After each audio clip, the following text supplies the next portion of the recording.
In today's video, we have some NHL trade rumors focusing on teams like the Calgary Flames, Montreal Canadiens, Vancouver Canucks, New York Rangers, and Colorado Avalanche. We also have some other news regarding the New York Rangers and the NHL waiver wire. We'll discuss all the latest news coming up next.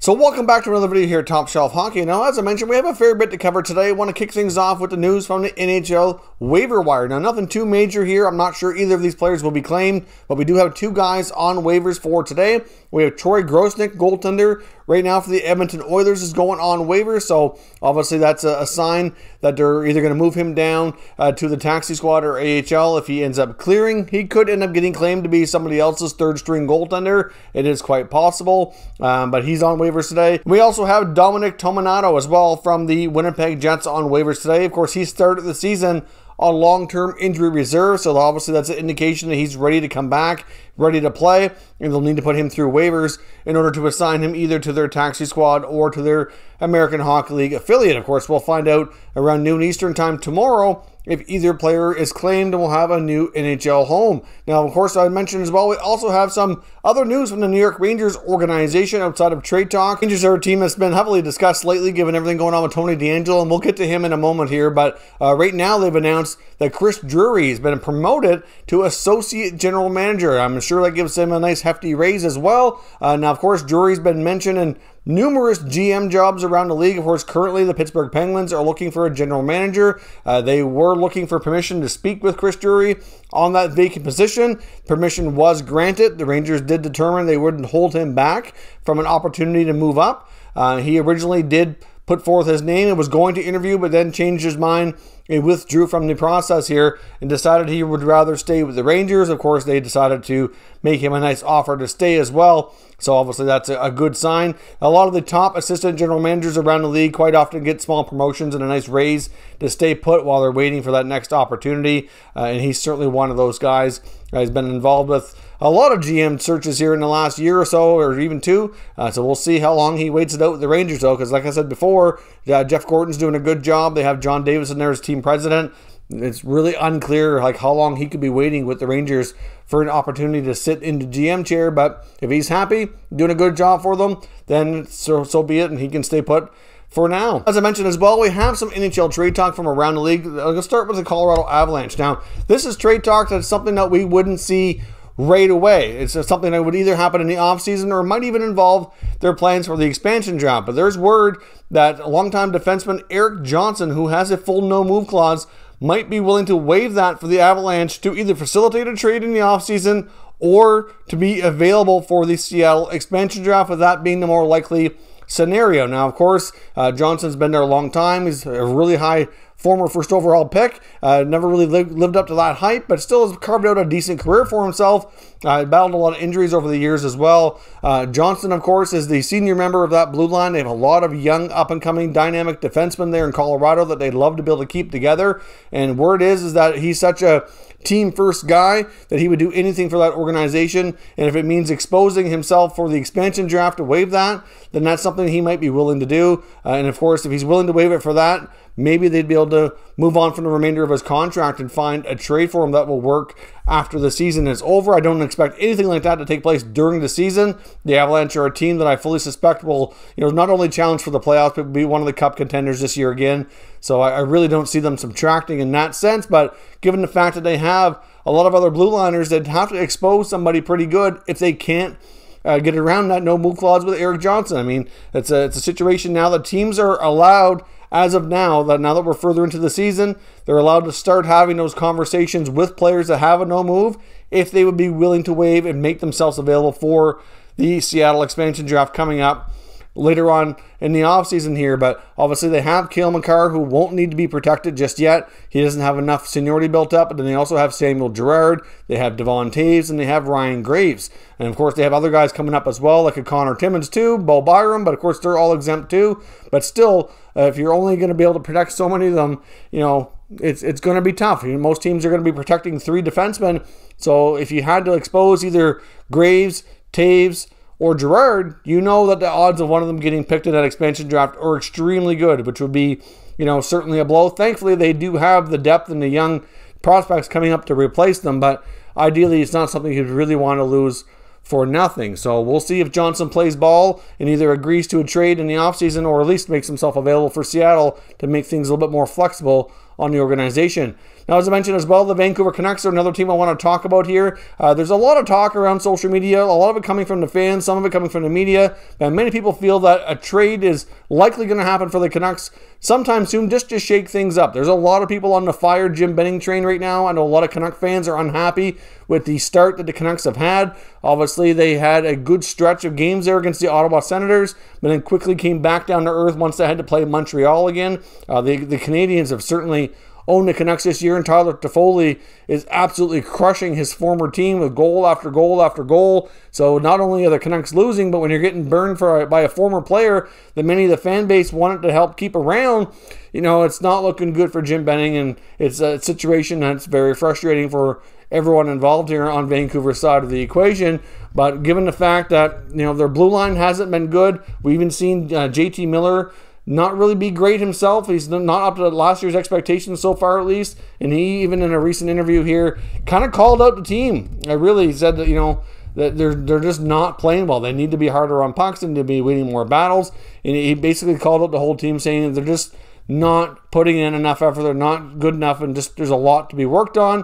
Given the changes we've seen kind of in the lineup, there was talk about Jake Virtanen, maybe being on the move. And it's hard to say exactly what Vancouver does, but many people think that Jim Benning at the very least is going to try to swing at least a small trade just to shake things up and to try to regain a little bit of faith here that they're trying to make the team better. I know a lot of people are very frustrated with their, misspending, I guess you could call it. They have so much money tied up in that bottom six that it's really hard to keep their other guys. I know ideally Vancouver wanted to keep Toffoli and they want to keep Chris Tanev as well, and you can see the difference not having him on that team makes. They ideally wanted to keep Markstrom too, but he priced himself out of Vancouver in my opinion. That was just too much money that they could not do, but they had every intention of trying to keep Tanev and Toffoli, but they had to move money out. They're so tight because of all those not so good bottom six contracts that they were asking these players to wait and wait and wait. We're going to find room here to get this done. And eventually they had other offers that they just couldn't pass up anymore. And they had to take the contract to get what was best for themselves before time ran out. And they had nothing. I mean, at the end of the day, the longer they wait, opportunities are going to evaporate. And then what if the Canucks come back with a lower offer? They can't do it. They can't move money.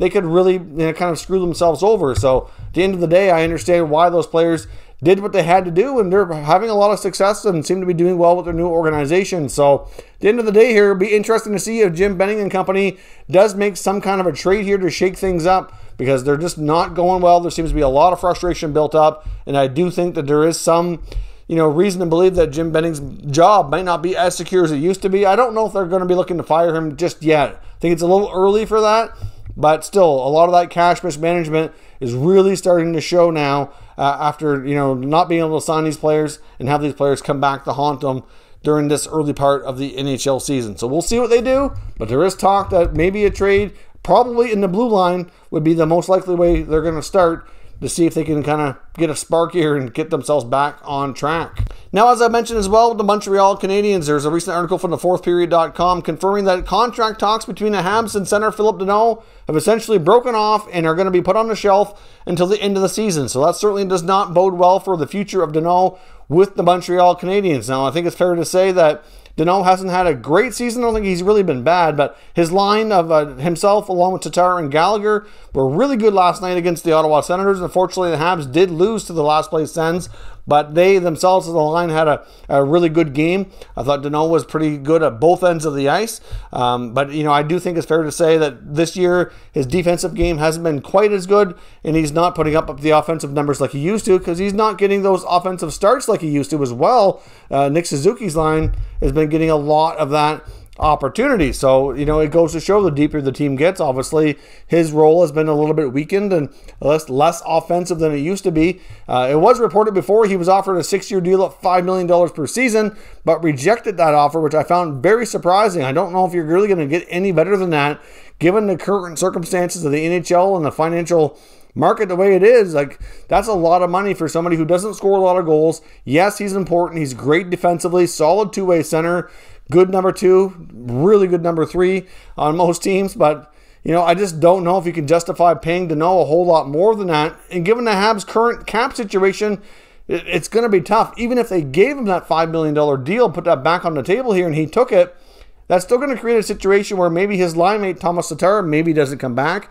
or you're going to have to move out a combination of Armia, Byron, Lehkonen. Like, you're going to have to start shedding salary now to keep these guys. I mean, Thomas Tatar and Philip Danault, 2/3 of that line, who for the last part of the last number of years have been their top line, is, you know, UFA. So that's not a good time for that. I mean, the line of Suzuki with Durant and Anderson has been excellent. They finally have a spot for Jonathan Durant where he could be more productive and kind of not be the scapegoat here. Like, Durant took a lot of pressure and took a beating by the fans and the media for a long time. I know I wasn't a fan of his game either, but he's finally found a spot that works for him. Nick Suzuki has really helped make Jonathan Durant a better player and a more effective player. And Nick Suzuki himself has quickly become the Habs' top forward and most reliable centerman in all situations. He's getting the most ice time amongst all the forwards.